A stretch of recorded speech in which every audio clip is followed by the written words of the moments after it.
With the ending of the Senju arc in the Land of Wind, the question that most people have is what is next? What are the Senju going to be doing next? And the answer to that was revealed in the last chapter of Boruto TBV Vortex, and it is quite simple. We're going to be seeing Mamushi make his move on his targets, as we've already seen almost every other Senju attempt to make a move on their target apart from the likes of Mamushi. And this is what we're going to be seeing take place in this upcoming arc.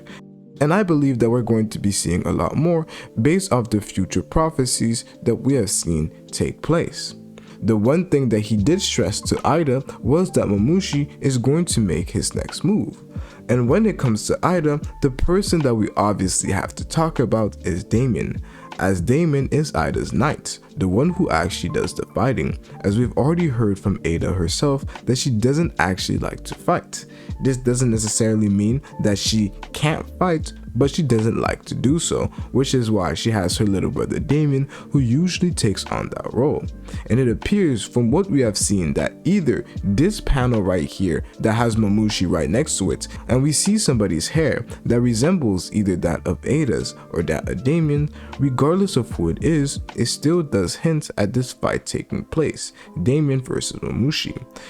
And this fight is very interesting because of its timing. We are in a timing where the Senju have already taken a lot of losses. They have lost both Ryu and Matsuri. However, they are now facing a character like Daemon. So now they are in the stance of they have to win their next battle for them to truly show how much of a threat they are due to the recent L's that they have taken. However, the next fight that we're most likely going to get is Mamushi versus Daemon. And the thing with Daemon is that nobody right now has seemed to be able to reach his level with the abilities that he possesses, and with the statements that we have in the series right now, it would be safe to say that Daemon is at least stronger than Boruto, simply due to his reaction that he had to Boruto's ability and power. He didn't seem too impressed, and due to the fact that before the time skip, Boruto himself couldn't believe becoming strong enough to face Daemon himself, it just goes to prove that Daemon's power is quite strong. But now we are in a position where we have one of the strongest characters in the series right now facing the Senju, who are in a position where they actually need to win and demonstrate how much of a threat they are in the story narratively, not only to characters in verse but also to us as the readers, as they haven't really caught a W as of yet, as none of them have successfully eaten their targets. This is why this matchup is even more interesting. And talking about this matchup and how it can go, we have to discuss Daemon's abilities, as there are a lot of misconceptions when it comes to what exactly Daemon can reflect and when he cannot.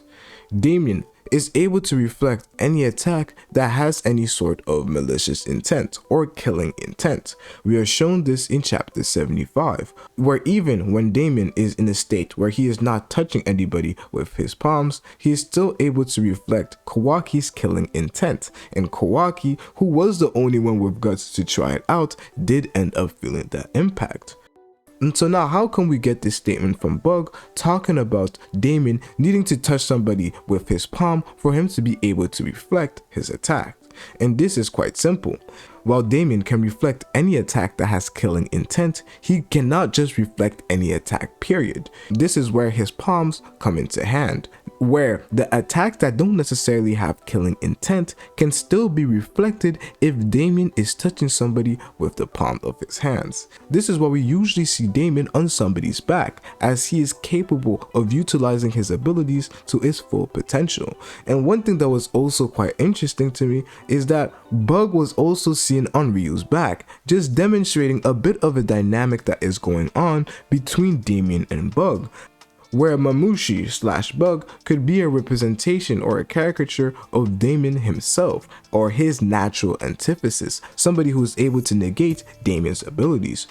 What information leads me to this conclusion is simply due to the matchup. There is not much that we know about Bug, but we do know that Bug somehow is going to face Daemon, and with some of the paneling that we have seen concerning Bug, like the chapter cover that I've mentioned, this is the information, the little information that we do have, but it just points to the fact that this fight is going to be quite interesting, and that most people shouldn't be counting Mamushi out. We have been waiting for Daemon to go all out, and hopefully we get to see this with Mamushi.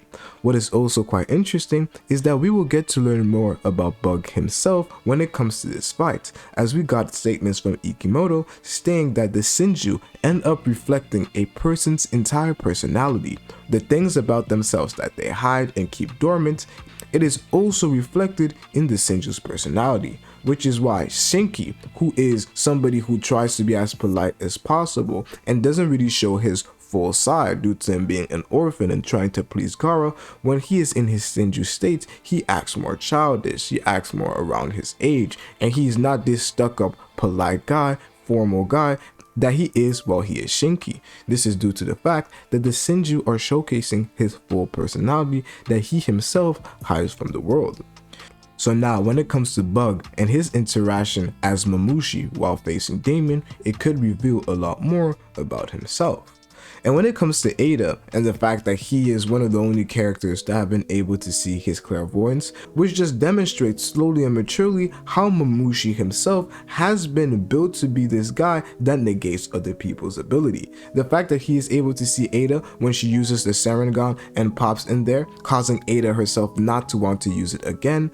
The fact that for some odd reason, he is able to have these malicious intent against Ada, somebody whose powers basically make you fall in love with her and thus you can't harm her at all, is also just another proof that his specialty may be negating other people's abilities. And in addition, we had when Boruto fought versus Mamushi himself. When Boruto fought versus Mamushi, he ended up using lightning style, which Bug simply negated and continued to press Boruto. Now we did see him freeze for a bit and then continue to attack, but it was something that Boruto himself was surprised by and it caught him off guard. The fact that so quickly Mamushi could start moving again even though he had just used lightning style. This already, the small interactions that we have gotten from Bug so far do end up demonstrating his ability to negate other people's abilities. Sorry for the wordplay there, but that is the best way that I could describe it. But that's not the only thing that we do end up seeing from the future. Somehow Hidari and Sarada end up having their fights, which does end up telling me that Bug will make his way there some way, shape or form. And I really hope the fight is not in the Leaf Village. Maybe because of the information that they end up receiving from Kashin Koji, they decide to end up moving Ada to a different location that is a little bit more safe so that the village doesn't end up being damaged. This would make a lot of sense to me, and it could also explain why Team 10 is involved, as they may be some of the guys involved in the transportation of Ada to a different location that is a little bit more safe. This could also be a possibility. But what could also be a possibility is that it simply happens in the Leaf Village, but I really hope that it is not the case. But if it does happen in the Leaf Village, it would be kind of interesting if the fight between Hidari and Sarada ends up taking place in a place that is Uchiha significant. We got the place where Itachi was buried. We know that Naruto, even against Sasuke's will, had a place where he wanted to bring awareness to some of the sacrifices that Uchiha clan members like Itachi had made. So he had a specific place that was designed for them to celebrate and remember the sacrifices of the Uchiha. Maybe the fight between Sarada and Hidari takes place in a Uchiha significant place, which would also be quite interesting. But my true question is that the Senju are essentially three people right now. We have Mitsuri and Ryu who have essentially been captured, leaving Jira, Hidari, and Mamushi. This indicates to me that at least at this moment, they do need more people or more Senju to be created. And we already know the basic gist of how it can happen. We have a person who is bitten by a clog rhyme, and if the person who is bitten by a clog rhyme is somebody who has a decent amount of power or a personality that is quite interesting, then one of the Senjus end up picking up their soul thorn from the divine tree and they end up placing it on that cube that brings them to life through the divine tree that ends up helping. Now, we do know from Jiraiya himself that he wants to find Naruto due to his understanding of the Biju, but as of right now, there is no real way unless he ends up attacking Kawaki that he will be able to find out that information.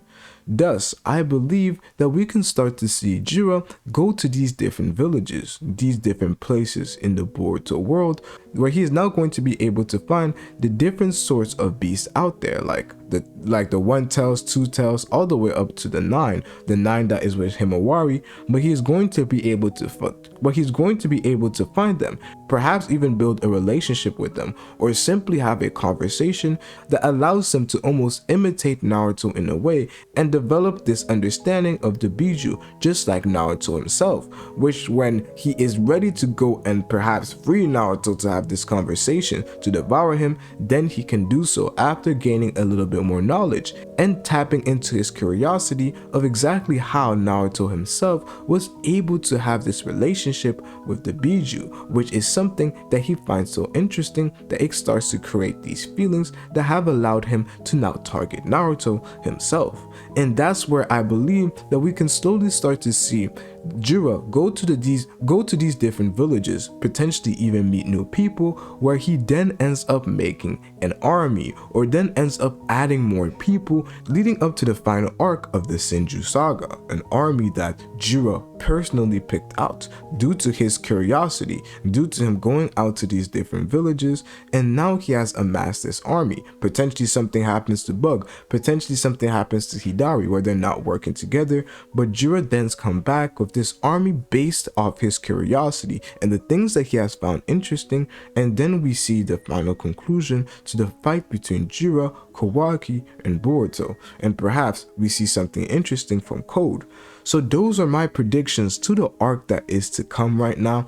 Things are looking quite interesting, but it all depends on what really happens between Daemon and Mamushi. This is what interests me the most as of right now. Obviously, the fight between Hidari and Sarada is going to be something that is epic, and Jiraiya's potential quest outside the world is something that's going to give us a little bit more world building when it comes to the Boruto series, so I truly hope that ends up happening.